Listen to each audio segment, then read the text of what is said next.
ওয়াসওয়াসা শব্দের অর্থ কি? আবরার এসে বলছে, আব্বা জানো, আমি না আজকে আল্লাহকে ওয়াসওয়াসা দিয়েছি। আমি ঘামছি। ইন্নালিল্লাহ। ছেলে বলে কি আমার? কাপা কাপা গলায় জিজ্ঞেস করি, কি বলো আব্বা? কিভাবে? তুমি না বললে সেই দিন সূরা নাসে ওয়াসওয়াসা অর্থাৎ ফিসফাস করা? হুম, আমি আজ সিজদায় ফিসফিস করে আল্লাহর কাছে চেয়েছি, সুতরাং ওয়াসওয়াসা দেওয়া হলো না। হেসে ঘাম মুছতে মুছতে বললাম, আরে বোকা, ওয়াসওয়াসা মানে এটা না। তাহলে? আর তখনই মনে হলো, আরে এই প্রশ্নটা তো এক সময় আমারও ছিল। প্রকৃতপক্ষে প্রশ্নটা মনে হয় আমাদের অনেকেরই আছে। ওয়াসওয়াসা অ্যাকচুয়ালি কি? ওয়াসওয়াসার কনসেপ্ট তো আমরা কম বেশি সবাই শুনেছি, তবে সামহাও এর ইম্প্যাক্ট কখনো খেয়াল করিনি। কখনো কি এমন হয়েছে পছন্দের একটি গান শুনছেন, অথচ খেয়ালই করেননি কখন গানটা শেষ হয়ে গেল? অথবা ড্রাইভ করছেন কিন্তু খেয়ালই করেননি কোন সময় টার্ন নেওয়ার গলিটা পেছনে ফেলে এসেছেন, অথবা বাসে বসে আছেন, সামনেই স্টপেজ খেয়াল করেননি। আপনার নামার স্টপেজ ফেলে এসেছেন সেই আরও 10 মিনিট আগে। আবার ধরুন, বাসার অতীব জরুরি জিনিসটা হাজার মনে করে দেয়া সত্ত্বেও কি করে যেন বেমালুম ভুলে গিয়েছেন। কেন? কারণ আপনি তখন অন্যমনস্ক ছিলেন। এর অর্থ কি? অর্থ হলো আপনি তখন অন্য চিন্তায় বিভোর ছিলেন। ইনফ্যাক্ট বেশিরভাগ মানুষই আমরা এই অন্য চিন্তায় বিভোর থাকি। নেভাডা এবং ক্যালিফোর্নিয়া ইউনিভার্সিটির 2 বিজ্ঞানী, ডাক্তার রাসেল হালবার্ট, ডাক্তার এরিক সুইথ জজেবেল, 2007-এ একটি জার্নালে এক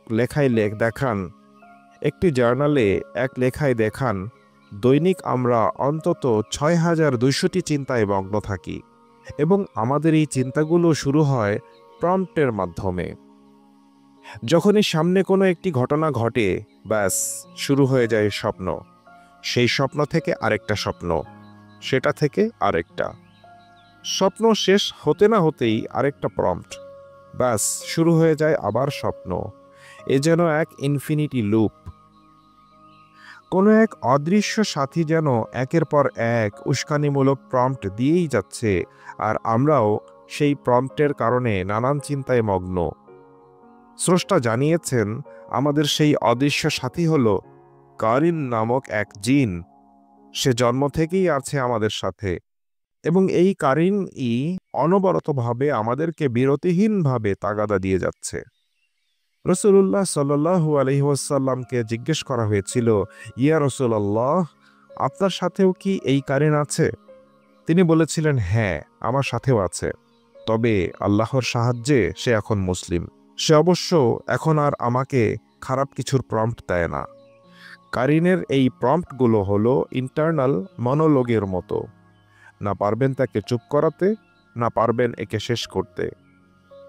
সকাল থেকে রাত অবধি সে বকবক করেই যাচ্ছে। এ এক আনঅ্যাভয়েডেবল যন্ত্রণা। কিন্তু প্রম্পটের উদাহরণ দিচ্ছি।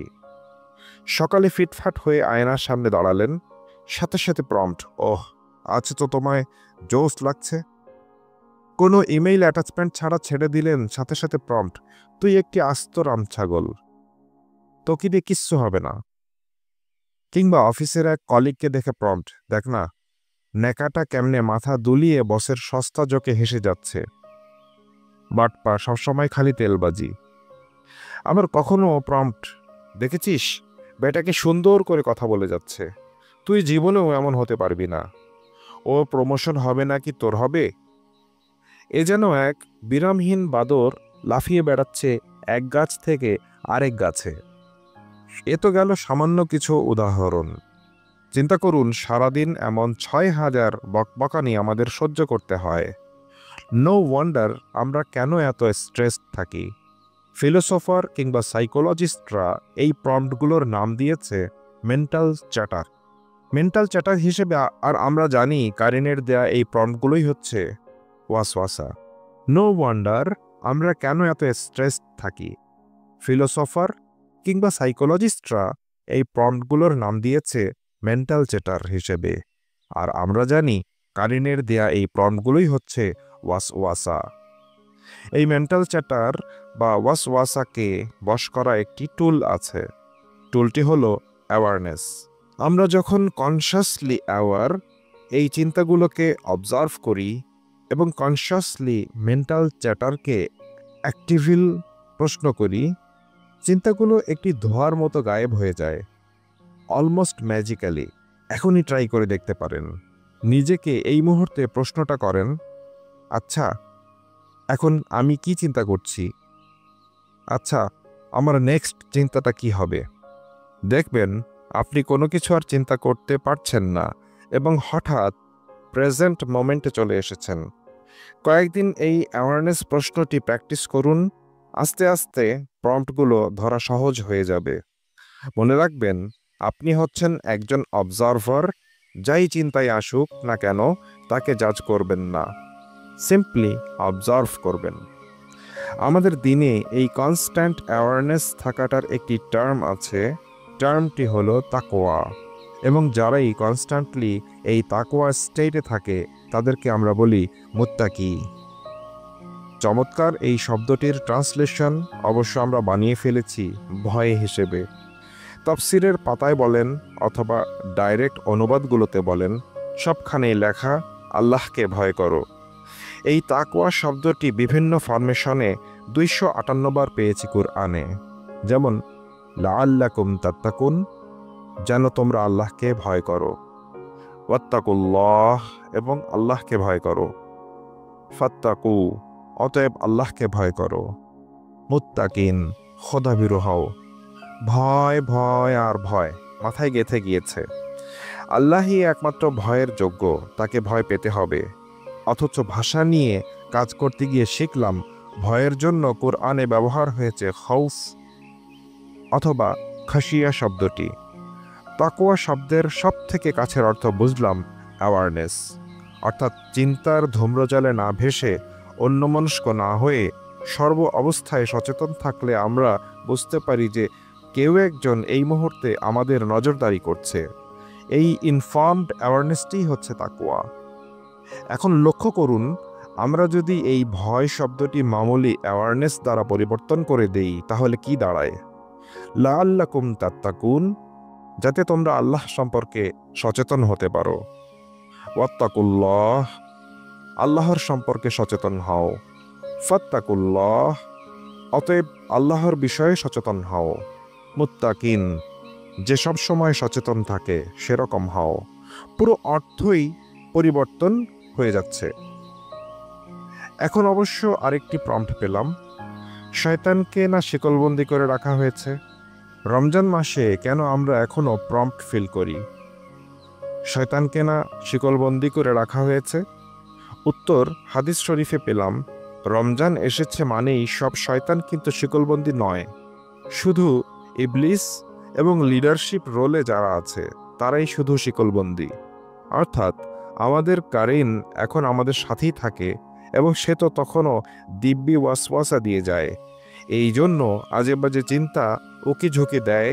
আর এই কারণেই হয়তো রমজানেও নামাজের প্রথম রাকাতে কোন সূরা পড়েছিলাম ভুলে যাই। মনে রাখবেন, যতদিন এই অন্যমনস্ক অবস্থায় থাকবেন আপনার সফলতা হওয়ার পথ ততটাই বিলম্বিত হবে। কারণ সফলতার যত স্পিরিচুয়াল গ্রন্থ পড়েছি সবখানেই একটি কথা পেয়েছি, সফল হতে হলে অ্যাওয়ারনেস বাড়াতে হবে, প্রেজেন্ট থাকতে হবে।